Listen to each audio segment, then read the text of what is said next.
Hi, I'm writing this video because some users, particularly on Virgin Media's network, have been stopped from sending emails because they're on Spamhouse's CSS blacklist. Um, Being on this list shouldn't normally block users from sending via your ISP or normal email providers, but some providers are using the blacklist in a way that's not recommended by Spamhaus. For example, Virgin Media users will get the message authentication denied with the code VM305. This is a specific code that is only used when users are on the CSS, and if you're blocked from sending emails by this, it's not a fault, it's by design. You'll also see, if you check Spamhouse's site, they'll also advise that if you're using DHCP, which most residential users are, then you could have inherited a bad IP address. Again, in relation to Virgin Media users, although Virgin Media does use DHCP, their IP addresses are very sticky. It's not unusual for a single user to have the same IP address for more than a year. So the chances of you inheriting a bad IP address from someone else is very slim and virtually non-existent. And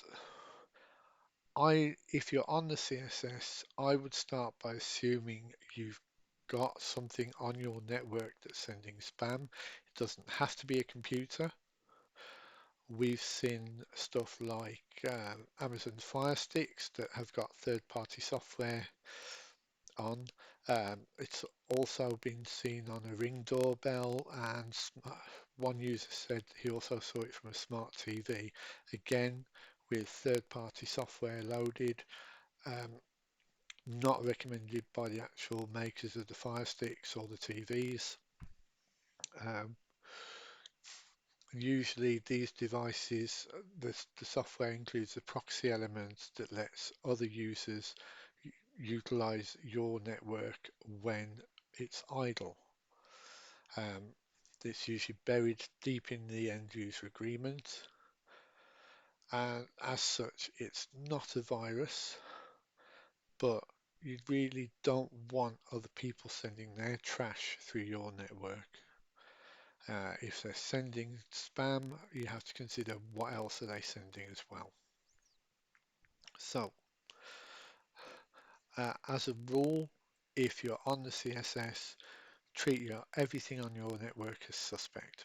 Mobile phones, uh, tablets, streaming devices, etc.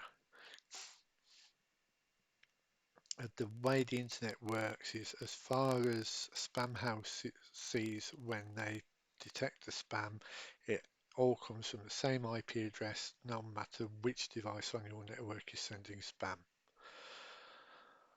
The other thing about the CSS is it's what's called a real-time blacklist. It takes several hits before it actually records your IP address, and after 48 hours with no spam seen, IP addresses tend to drop off, at which point you can usually end up sending mail again until the next time you appear on the CSS blacklist. So um, I aim to demonstrate a means of tracking down rogue traffic on your network to specific devices. I also aim to use, where possible, tools that are free to the end user with no additional outlay. If you don't have a Wi-Fi adapter on your PC, then you may need to purchase one, but that is the most you would need. So the tools I've used here are Windows 10 or 11 PC with the Wi-Fi adapter that supports Windows Hotspot feature, um, Wireshark, and Telnet. Telnet is included in Windows, but it's not installed by default. To get Wireshark, if you go to www.wireshark.org and then select the download link and download the Windows version if you're using a Windows PC.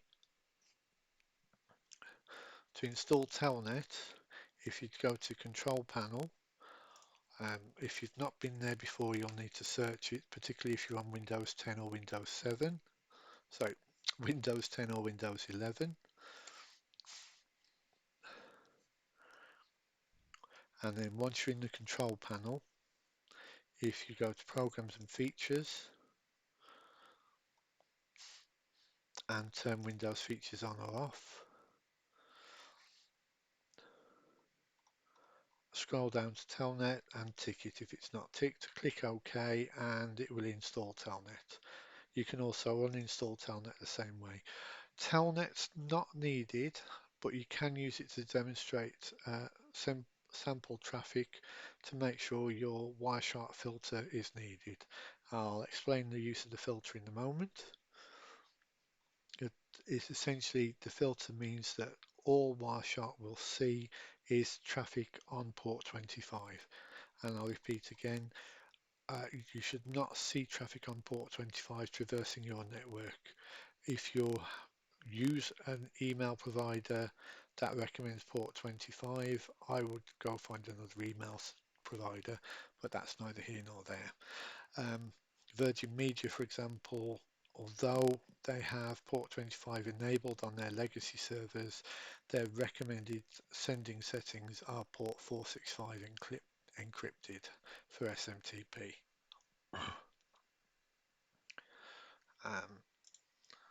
Right, so let's assume I've already installed Wireshark. So if we launch that, step one is to check my Ethernet. So I'll select the Ethernet adapter and I'll choose my capture filter. The capture filter means that the only thing that's captured is what you specify. So if I do TCP port 25 or even port SMTP, which is the same thing, and then press enter. Now, under normal circumstances, this should stay blank. And now I'm going to demonstrate how Telnet can be used to demonstrate some sample traffic to test your filter.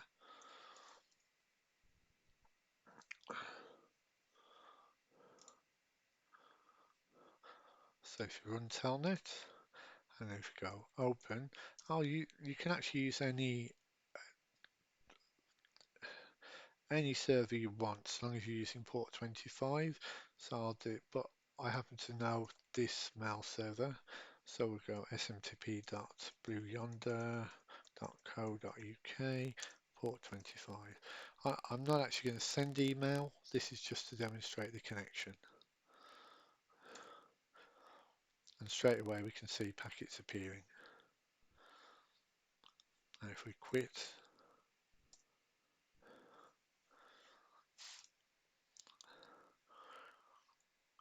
right. So now we know that we can see the traffic. We stop the capture and we start it again and we leave it running for about half an hour. In this case, I'm pretty sure my computer's clear, so I'm going to skip that. So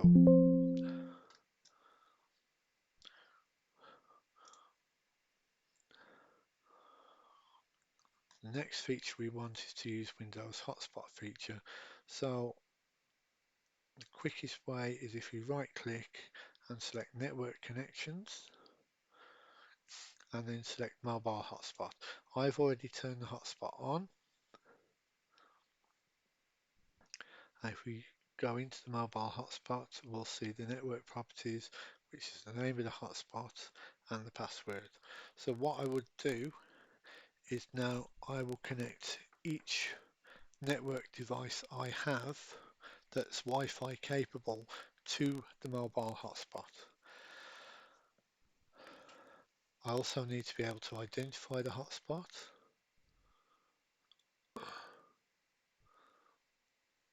So if we go back, we use Wi-Fi for now.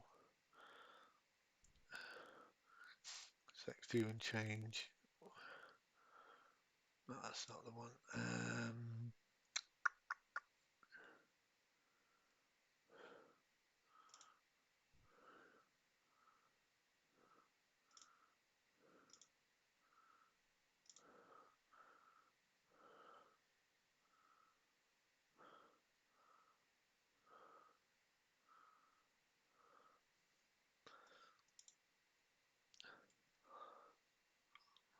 So the best way to find what my hotspot adapter is to go here.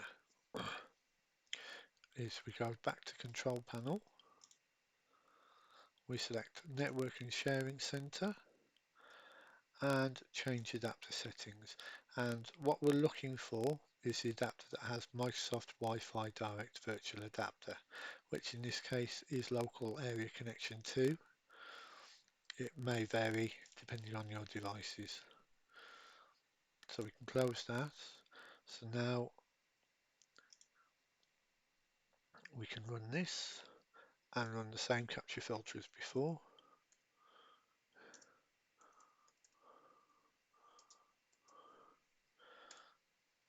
Right, in this case, I've got my iPad connected, and the purpose of the iPad is just to generate traffic. So if we have a look,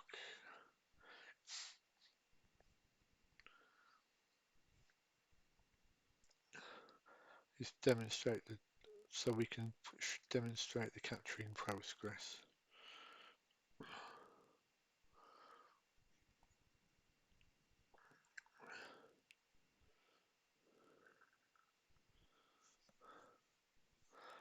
So as you can see, under normal circumstances, there's no port 25 traffic.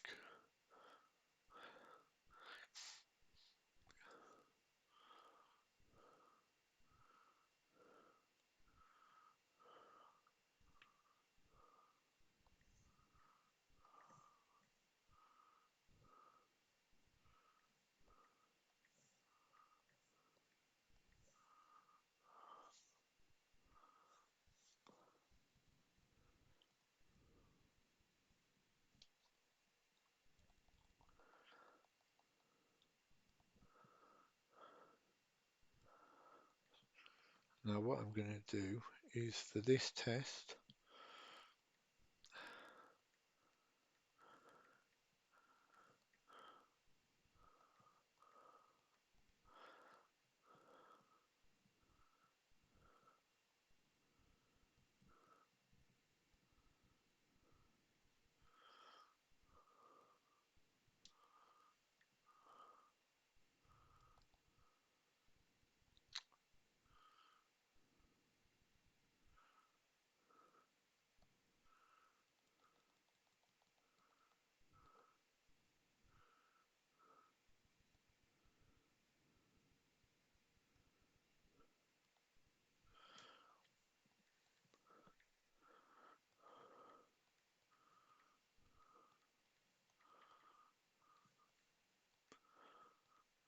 so if you bear with me a moment, I'm just going to set up a host on Telnet using the same thing. So we'll save that. Again, we'll try and connect.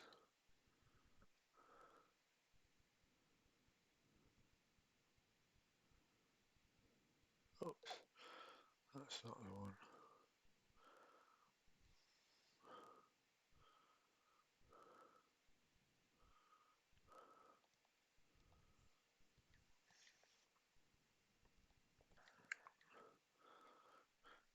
Okay.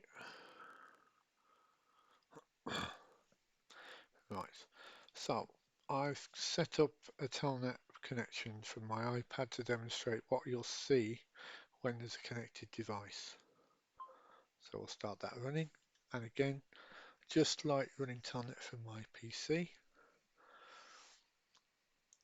you'll see packets appearing on port 25. Again, um, this is the source. This is the bit that matters here, 192.168.137.76. If you're connected to the hotspot feature, I would recommend just connecting one device at a time and leaving the one device connected to run.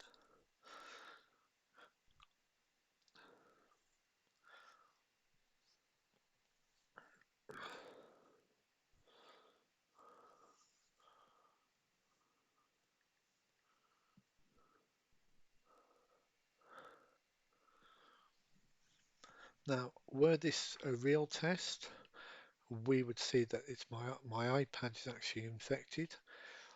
As I say, I know in this case it's not my iPad because I've deliberately generated this traffic to prove the capture method working.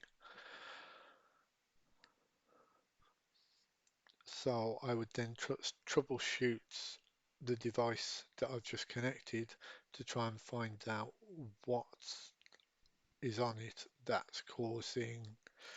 that's generating the spam, or I would just do a plain factory reset on the device.